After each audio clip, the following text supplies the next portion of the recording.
सोच से लोग तंग आए हैं कि जी सोच बहुत आ रही है और तंग करती है, डिप्रेशन आता है सोचों से। सारा दिन सोचते रहते हैं, उल्टे सीधे ख्याल हमें आते हैं, वसवसे आते हैं। सबसे पहले तो गौर करने वाली बात यह है कि सोच तंग क्यों कर रही है। सोच तंग इसलिए कर रही है कि आपके रुझानात और तरह के हो गए हैं। ज़हन जिस तरफ, जिस डिमेंशन में गौर व फिक्र करेगा, जिस डिमेंशन में उसकी प्रायोरिटीज होंगी, उसकी डिजायर्स होंगी, उन्हीं चीजों में सोचेगा और उन्हीं चीजों में बात करेगा। अब ये ऐसे मिसाल होगी, लोग सारा दिन रील्स देख रहे हैं, शॉर्ट्स देख रहे हैं यूट्यूब पे, फेसबुक पे, दिन रात लोग वीडियोस देख रहे हैं। अब तो मजदूर भी बैठे हैं, साइड में बैठे, वो भी लगे हुए हैं ऐसे स्वाइप करने के लिए बैठे। एक बात लोगों को समझ नहीं आती कि जब टन्स ऑफ डाटा देखना है तो उसको डाइजेस्ट नहीं करना, बाद में उसने इरप्ट होना है, फिर उसने निकलना है, और वो खाली मुंह से नहीं निकलेगा, वो फिर इधर भी घूमेगा। उसे 24 घंटे रोल करना है, क्योंकि माइंड एनालिटिकल है। माइंड एक रिएक्टर है, वो एक न्यूक्लियर रिएक्टर है। उसने जो देख रहा है, जो सुन रहा है, जो परसीव कर रहा है, जो महसूस कर रहा है, उसका एनालाइज करना है उसको। इसके अलावा तो उसका कोई पर्पज नहीं है ना। अब बहरहाल सबसे पहले तो अपनी सोचों को देखना है कि मेरी सोचें जो खराब हुई हैं, जो मुझे हॉन्ट कर रही हैं, मुझे डरा रही हैं, वो किस वजह से डरा रही हैं, वजह क्या है। अच्छा, सबसे पहले मैं आपको एक रीजन बताऊं। इन्फॉर्मेशन, जब भी इन्फॉर्मेशन माइंड के अंदर जाएगी,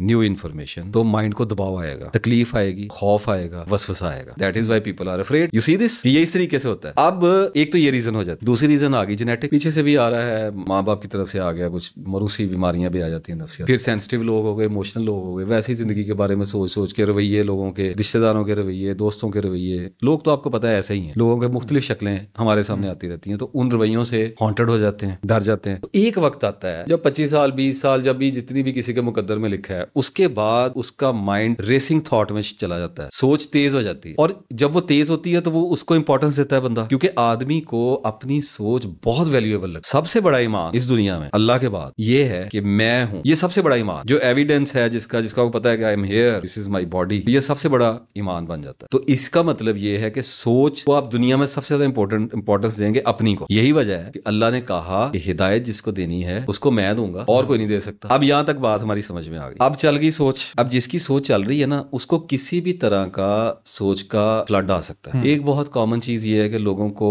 महरमात के बारे में बुरे ख्याल आने लग जाते हैं। I know there are lot of people जो अल्लाह रसूल के बारे में, मुकद्दस हस्तियों के बारे में नापाक ख्यालात का शिकार हो जाते हैं। And this is so painful, this is so painful, तंग करता है। यहाँ पे जब बात आई तो ओसीडी में शिफ्ट हो जाती है, ऑब्सेसिव कंपल्सिव डिसऑर्डर हो जाता है। बार बार रिपीट करेगी थॉट, और जब बार बार रिपीट करेगी तो बार बार एक्शन भी करना पड़ेगा। अभी हाथ धो के निकले और दोबारा जहन में आ गया कि मेरे हाथ अभी क्लेंस नहीं हुए, क्लियर नहीं हुए। तो जब ये सोच बार बार रिपीट होगी, क्योंकि देखिए थॉट आपको फोर्स करती है एक्शन करने के लिए। Getting my point? ऐसे ही है। तो आप एक दफा उसको इग्नोर करेंगे, दूसरी दफा इग्नोर करेंगे, तीसरी दफा करेंगे, उसके बाद वो हीट अप कर देगी आपका माइंड। चिमट गई है वो आपके साथ, फिर दोबारा जाएंगे, फिर हाथ धो के आएंगे। अब आपने चूंकि सरेंडर कर दी है, फिर वापस आएंगे, थॉट फिर वही साइकिल रिपीट करेगी। ऑब्सेसिव हो गया, जुनून में चला गया, ये वाला मामला शुरू है। फिर इसकी कई शक्लें आगे निकल जाती हैं, लोगों को पलीदी नजर आने लग जाती है, लोग ये समझने लग जाते हैं कि मैं अंदर से नापाक हो गया हूँ, मैं काफिर हो गया हूँ। सर बंदे मिलते हैं ना सारे ही, मुझे पता है कि लोगों के साथ क्या चल रहा है। लोग बड़ा बड़ा दूर तक फंसे हैं, बगैर किसी गुनाह के फंस गए हैं। आजमाइश है लोगों को।